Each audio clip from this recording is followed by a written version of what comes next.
World's best law of attraction money and success coach అయిన ప్రముఖ షేక్ అన్వర్ గారిచే జూన్ 1 హైదరాబాద్ లో జరిగే one day magic of law of attraction and millionaire mind work shop కి register చేసుకోండి.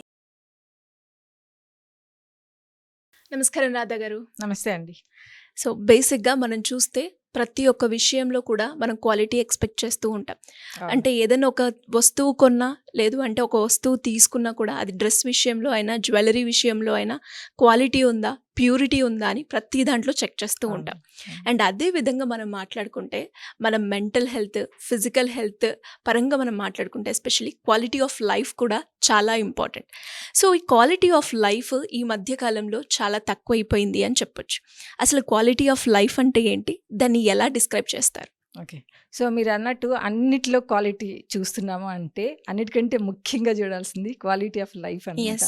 So ఈ క్వాలిటీ ఆఫ్ లైఫ్ అనేది మన అందరికీ ఆ పొటెన్షియల్ ఉంది. అంటే మన అందరం క్వాలిటీ ఆఫ్ లైఫ్ని లీడ్ చేయగలుగుతాము. సో నేచర్లో ఒకళ్ళు చేయొచ్చు ఒకళ్ళు చేయలేరు అని అనడానికి లేదనమాట. కాకపోతే ఇది ఎక్కడ మిస్ అవుతుంది అని చూస్తే నెగటివ్ థింకింగ్ ఓవర్ పవర్ చేస్తున్నప్పుడు సో ఈ క్వాలిటీ ఆఫ్ లైఫ్ మిస్ అయిపోతుంది అనమాట. సో ఎప్పుడైతే మనము కొన్ని పాయింట్స్ మనం ఫాలో అవ్వగలిగితే గ్యారంటీగా మనం క్వాలిటీ ఆఫ్ లైఫ్ని లీడ్ చేయగలుగుతాం. ఏంటి మేడం ఆ పాయింట్స్? ఆ పాయింట్స్ ఏంటి అంటే మనం కొన్ని ఎమోషన్స్ని తగ్గించుకోవడం, కొన్నిటిని మనం ఎలా ఫాలో అవ్వాలనేది చూద్దాము. ఈ ఎమోషన్స్ ఏంటి అంటే అన్నిటికంటే ఇంపార్టెంట్ ద్వేషం, హేట్రెడ్, పగ. ఈ రెండు డిటర్మెంట్ లాంటివి అనమాట. అంటే ఇప్పుడు మన చేతిలో ఒక నిప్పు పట్టుకొని అవతల వాళ్ళ మీదకి ఇసిరేస్తున్నాం అంటే అది ఫస్ట్ ఎవరిని కాలుతుంది? మనల్నే కాలుతుంది అనమాట. సో అంత పవర్ఫుల్గా ఉంటుంది అనమాట. సో ఈ ద్వేషం అనేది చాలా నెగటివ్ థింకింగ్ అనమాట.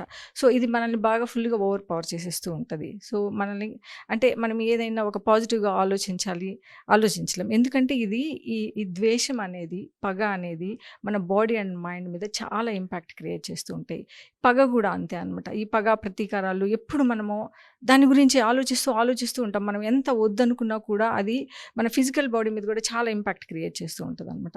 సో ఎప్పుడైతే మనము ఈ పగ ఉంటుందో మనలో, సో మనకి తెలియకుండానే ఫియర్ కూడా వచ్చేస్తుంది. ఎందుకంటే మనము ఇంకొకరిని ఏదో చెయ్యాలి అని మనం ఎప్పుడైతే ఆలోచిస్తూ ఉంటామో సో వాళ్ళు కూడా మనల్ని ఏదైనా చేస్తారేమో అన్న భయం కూడా వచ్చేస్తూ ఉంటుంది అనమాట. సో ఓకే, నేచర్కి వదిలేసి కొన్ని విషయాలు జరుగుతూ ఉంటాయి మనకి. కొన్ని ఎవరో మనకు కొంత హామ్ చేస్తూ ఉండొచ్చు. సో వాళ్ళని ద్వేషించాల్సిన అవసరం లేదు, వాళ్ళని పగబట్టి ప్రతీకారాలు తీర్చుకోవాల్సిన అవసరం కూడా లేదనమాట. చాలాసార్లు మనం నేచర్కి వదిలేస్తే ఇప్పుడు లా ఆఫ్ అట్రాక్షన్ ఉంది. సో ఎప్పుడైతే మనం నేచర్కి వదిలేస్తామో వాళ్ళే ఆబ్వియస్లీ పనిష్ అయిపోతూ ఉంటారనమాట. సో అలా అని మనం ఎప్పుడైతే లైట్ తీసుకొని మూవ్ ఆన్ అయిపోతామో సో ఈ ద్వేషం లాంటివి కొన్ని తగ్గించుకోవచ్చు అనమాట. సెకండ్ పాయింట్ ఏంటి అంటే ఈగోని మనం అందరం ఏమనుకుంటాము అంటే కాన్ఫిడెన్స్ కానీ ఆత్మాభిమానం కానీ అని అనుకుంటాం అనమాట. సో కాన్ఫిడెన్స్ వేరు, ఈగో వేరు. ఎలా అంటే ఇప్పుడు మనకి ఏదైతే కావాలో దాన్ని పట్టుదలతో సాధించడాన్ని మనము కాన్ఫిడెన్స్ అంటాం అనమాట. ఫర్ ఎగ్జాంపుల్ నేను ఒక జాబ్ తెచ్చుకోవాలనో లేకపోతే ఒక ఎగ్జామ్ రాయాలనో నాకు ఇన్ని మార్కులు తెచ్చుకోవాలనుకుంటే మనం దాన్ని కష్టపడి సాధించుకుంటూ ఉంటాం. ఇగో అలా ఉండదు. నేను అందరికంటే బెటర్ అవ్వాలి, క్లాస్లో అందరికంటే నాకు బెస్ట్ మార్క్స్ రావాలి అనేది ఉంటుంది అనమాట. అంటే ఇక్కడ చెప్పడం ఏంటంటే అన్నిటిలో నేను ఉంటా. సో నాకు కావాలి అని ఎప్పుడైతే మనము ఈ డామినేట్ చేసుకుంటూ ఉంటామో మనం ప్రతి సిచ్యువేషన్లో నేనైతేనే ఇది చేయగలుగుతాను, నేను లేకపోతే ఈ పని అవ్వదు అని ఎప్పుడైతే మనము ఐ అనేది ఎక్కువ డామినేట్ చేస్తూ ఉంటుందో మనకు తెలియకుండానే మనం ఏం చేస్తామంటే ఒక టెరిటరీ గీసుకుంటాం. ఎవరైనా ఏదైనా అంటే మనము తట్టుకోలేమన్నమాట. సో ఎవరు నన్ను ఏమి అనొద్దు అంటే నేను ఊరుకోను అని ప్రతిసారి మనము ఓవర్ రియాక్ట్ అయిపోతూ ఉంటాం. సో నన్ను ఎవరో ఏదన్నారు ఎందుకంటే ఈ ఐ అనేది మనం చాలా హైగా డెవలప్ చేసుకుంటూ ఉంటాం కాబట్టి సడన్గా ఎవరైనా అంటే కూడా మనము ఈజీగా తీసుకోలేకపోతాం. So that gives you very negative impact అనమాట. సో ఎప్పుడైతే మనము ఐ అనేది లేదు, నా బాధ్యతను మాత్రమే నేను చేస్తున్నాను అనుకుంటే నీకు ఇది తగ్గిపోతూ ఉంటుంది. ఫర్ ఎగ్జాంపుల్ ఏంటంటే ఇప్పుడు నేను కౌన్సిలింగ్ ఇస్తున్నానండి, నా దగ్గరికి చాలామంది కౌన్సిలింగ్ కోసం వస్తారు, కొంతమందికి చేంజ్ కూడా జరిగి ఉంటుంది. కానీ ఎప్పుడైతే నేను కౌన్సిలింగ్ ఇచ్చా అందుకోసమే వాళ్ళకి తగ్గింది అని ఎప్పుడైతే నేను చెప్తూ ఉంటానో సో అక్కడేంటి ఐ అనేది డెవలప్ అయిపోతుంది అనమాట. అంటే సిచ్యువేషన్లు మారిపోతుంటాయి కానీ ఐ మాత్రం పెరుగుతూ ఉంటుంది అనమాట. సో ఇక్కడ నేను చేసిందంటూ ఏం లేదు. సో నేను జస్ట్ కౌన్సిలింగ్ నార్మల్గానే ఇచ్చాను కానీ అది వాళ్ళ ఎఫర్ట్స్ పెట్టి వాళ్ళు దాన్ని తగ్గించుకోగలిగారు. అంటే చెప్పిన గైడెన్స్ని విని వాళ్ళు తగ్గించుకోగలిగారు. సో ఇక్కడ ఎప్పుడైతే నేను లేను సో ఇట్స్ మీ వాళ్ళ ఎఫర్ట్స్ కూడా ఉన్నాయనేది ప్రతి విషయంలో అంతే. మనం ఏదైనా ఒక జాబ్కి వెళ్తాము, అక్కడ మన ధర్మం చేస్తున్నాం, మన ధర్మం, మనం శాలరీ తీసుకుంటున్నాం, మనం వర్క్ చేస్తున్నాం. నేను చాలా వర్క్ చేసా అందరికంటే, అంటే ఐఎమ్ బెటర్ అని ఎప్పుడైతే మనం చూపించుకుంటూ ఉంటామో, so that will create a negative impact in your life అనమాట. సో ఈ ఈగోని కూడా కొంతవరకు మనం ఎప్పుడైతే తగ్గించుకుంటామో అప్పుడు కూడా మనం పీస్ ఆఫ్ లైఫ్ని మోర్ ఎంజాయ్ చేయగలుగుతాం అన్నమాట. ఓకే.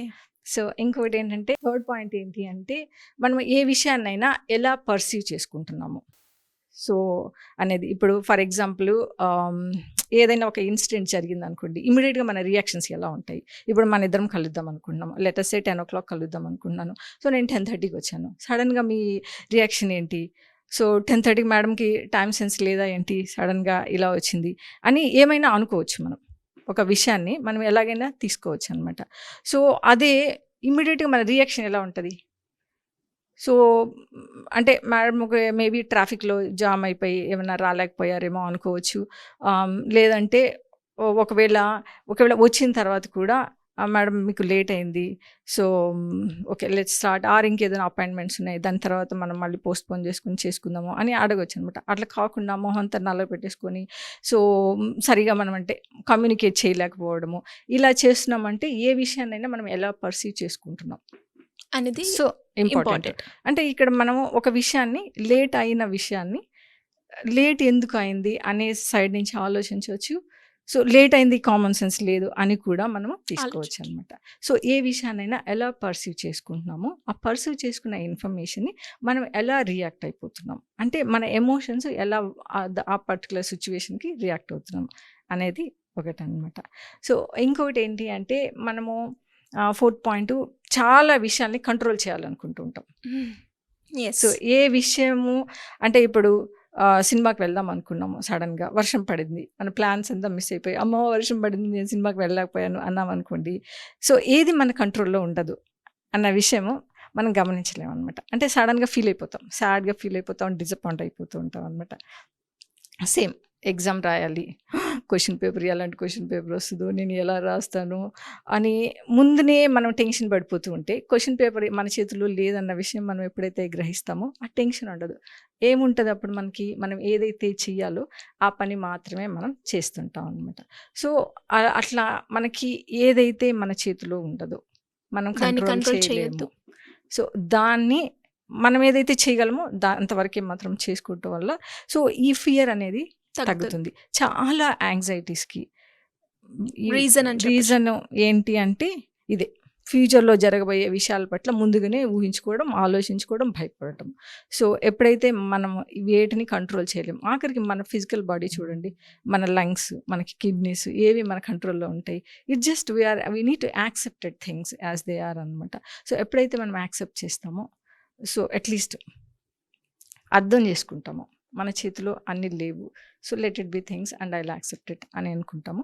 సో దట్ ఆల్సో అంటే నీ quality of life obviously better అయిపోతుంది కదా. కదా. సో ఇంకొకటి ఏంటి అంటే, 5th, మనము దేన్నైనా మన పర్సెప్షన్లో నుంచే చూస్తుంటాం. సో అవతల వాళ్ళ పర్సెప్షన్ నుంచి మనం ఎప్పుడు చూడడం అనమాట. సో అంటే గ్రీన్ గ్లాసెస్ పెట్టుకున్నాం అనుకో, మనకంతా గ్రీన్గానే కనిపిస్తుంది అన్నట్టు ఏ ఒక ఇంటెలిజెన్స్ ఇన్ఫర్మేషన్ కూడా మనం ఇగ్నోరెన్స్లో నుంచి చూస్తుంటాం. ఎలాగంటే ఇప్పుడు నా ఫ్రెండ్ ఒక అబ్బాయితో రిలేషన్లో ఉందనుకోండి, సడన్గా నాకు తెలిసింది అబ్బాయి మంచోడు కాదేమో అని చెప్పి, సో నేను నా ఫ్రెండ్కి వార్న్ చేశా, చూడు నువ్వు ఆ అబ్బాయి అంత మంచోడు కాదు అని నేను విన్నా, ఒకసారి నువ్వు జాగ్రత్తగా ఉండని. సడన్గా ఆ అమ్మాయి you are jealous of me అని అనుకోండి, సో వాట్ ఈస్ దట్ అంటే you can see the reality exactly. So you are seeing it in your పర్సెప్షన్లో, ఇగ్నోరెన్స్లో నుంచి యు ఆర్ సీయింగ్ ఇట్ అనమాట. ఇలా చాలా విషయాలు, ఇలా మనం ఎప్పుడైతే మనకి తెలిసిందే కరెక్ట్ అని మనం నమ్ముతామో, లేకపోతే మన ఆలోచనల పరంగానే మనం చూస్తుంటాం, కానీ యాజ్ ఇట్ ఈస్గా మనం దాన్ని ఎప్పుడైతే చూడలేకపోతుంటామో అప్పుడు మనం డెఫినెట్గా క్వాలిటీ ఆఫ్ లైఫ్ని మిస్ అయిపోతుంటాం. ఎందుకంటే మనకు కావాల్సినట్టు జరగకపోతే ఇమీడియట్గా మన రియాక్షన్స్ ఉంటాయి కాబట్టి మనం క్వాలిటీ ఆఫ్ లైఫ్ని మిస్ అయిపోతాం. సో సింపుల్ అండి, ఈ పాయింట్స్ కానీ మనం ఎప్పుడైతే మిస్ అవుతామో కొన్ని ఎమోషన్స్ని తగ్గించుకొని, కొన్నిటిని మనం కానీ బేసిక్ థింగ్స్ అన్కంట్రోలబుల్ థింగ్స్ కానీ, సో ఏదైనా ఒక పర్సెప్షన్ చూడటం, ఎలా మనం రిసీవ్ చేసుకుంటున్నాం, దానికి మన రియాక్షన్ ఈజ్ మన చేతుల్లోనే ఉంటుంది. సో ఇవి ఎప్పుడైతే మనం చేయగలుగుతామో, సో ఆబ్వియస్లీ మనకి క్వాలిటీ ఆఫ్ లైఫ్ గ్యారంటీగా వీ కెన్ అచీవ్ ఇట్ కదా. ఎస్. సో ఈ క్వాలిటీ ఆఫ్ లైఫ్ని మనం ముందుకు వెళ్ళాలి అంటే కూడా we need to follow some discipline. ఏంటి మేడం అవి? అంటే మీరు అన్నట్టుగానే నిజంగా క్వాలిటీ ఆఫ్ లైఫ్కి కావాల్సిన పాయింట్స్ మీరు చెప్పారు. ఈగో ఉండొద్దు, అండ్ అలాగే పర్సెప్షన్ మనం చూడాలి అని, అండ్ దాంతోపాటు ఎక్కువగా కంట్రోలింగ్ చెయ్యాలి సిచ్యువేషన్స్ని అనుకోవద్దు అని. అండ్ అదే విధంగా మనం చూస్తే చాలా కష్టం అనిపిస్తూ ఉంటుంది. అంటే ఒక సైడ్ నుంచి ఆలోచిస్తే అది చేయగలుగుతామా అని అంటారు, కానీ మీరు అంటూ చెప్తారు ప్రాక్టీస్ చేస్తే ఖచ్చితంగా అవుతుంది. అంటే ఎలాంటి ప్రాక్టీసెస్ మనం అప్లై చేయాలి? సో ఏ విషయమైనా కూడా మనము ఒక దానికి ఒక రెగ్యులర్గా చేయటం వల్ల అది మనకి హాబీ అయిపోతుంది, హ్యాబిట్ లాగా మారిపోతుంది అనమాట. ఇప్పుడు మనం మార్నింగ్ లేచి బ్రష్ చేసుకుంటున్నాం అనుకోండి, సో దానికి మనకేమి ఒక ఎఫర్ట్స్ పెట్టి చేయాల్సిన అవసరం లేదు. సో అది ఆటోమేటిక్గా మన పార్ట్ ఆఫ్ లైఫ్ అయిపోతుంటుంది అనమాట. సో మనం ఏదైతే చేయాలనుకుంటున్నామో దాన్ని రిలీజియస్గా ఫాలో అయిపోవాలి. అంటే ఇప్పుడు మనం మార్నింగ్ లేచాము, కంపల్సరీగా ఇప్పుడు లేవగానే ఏ సిచ్యువేషన్లో లేస్తాం, ఫోన్ పట్టుకొని కూర్చున్నాం అనుకోండి, ఇమీడియట్గా మనకి ఏం ఓవర్ పవర్ చేస్తుంది, ఎమోషన్స్ ఓవర్ పవర్ చేస్తుంది, మనలో ఉన్న డోపమైన్ ఎనర్జెటిక్ లెవెల్స్ అన్నీ వెళ్ళిపోతాయి. సో ఎప్పుడైతే మనలో డోపమైన్ ఎనర్జెటిక్ లెవెల్స్ వెళ్ళిపోతాయో, సో మనకి వాటి పట్ల విరక్తి కలుగుతూ ఉంటుంది అనమాట. ఆ సాటిస్ఫాక్షన్ లెవెల్స్ తగ్గిపోతూ ఉంటాయి అనమాట. అలా కాకుండా నువ్వు లేచి పొద్దున్నే ఎక్సర్సైజ్ చేసావు అంటే you are creating energy into yourself to the day to forward అనమాట. అంటే ఏదైనా నువ్వు మోర్ పాజిటివ్గా చేయడానికి నీకు అవకాశం ఉంటుంది అనమాట.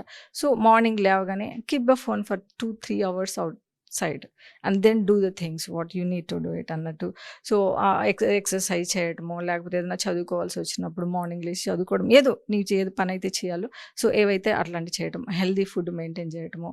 సో ఇలాంటివి మనం రెగ్యులర్గా కానీ కొంచెం ధ్యానం లాంటివి చేసుకోవడం, ఇలా రెగ్యులర్గా కానీ చేస్తే ఇది మన పార్ట్ ఆఫ్ లైఫ్ అయిపోవాలి. అప్పుడు మనం ఆటోమేటిక్గా మనలో పాజిటివ్ ఎనర్జీ వస్తుంది. మనం ఏదైతే చేయాలనుకుంటాం, నేను ఏ థింగ్స్ని కంట్రోల్ చేయలేను అనే మన అవేర్నెస్ పెరుగుతుంది. సో మనము దేన్నైనా మన లైఫ్లో అడాప్ట్ చేసుకోవాలి. మేము చెప్పడం ఏంటంటే, సో ఒక రోజు కాకుండా ఒక ప్రోగ్రామ్ లాగా మనము సెట్ చేసుకుని అది కొద్ది రోజులు ఫాలో ప్రాక్టీస్ చేస్తే గ్యారంటీగా you can achieve things, quality of లైఫ్ని గ్యారంటీగా. Thank you ma'am, thank you so much అండి. సుమన్ టీవీలో మీ పర్సనల్ అండ్ బిజినెస్ ప్రమోషన్స్ కోసం కింది నెంబర్కి కాంటాక్ట్ చేయండి.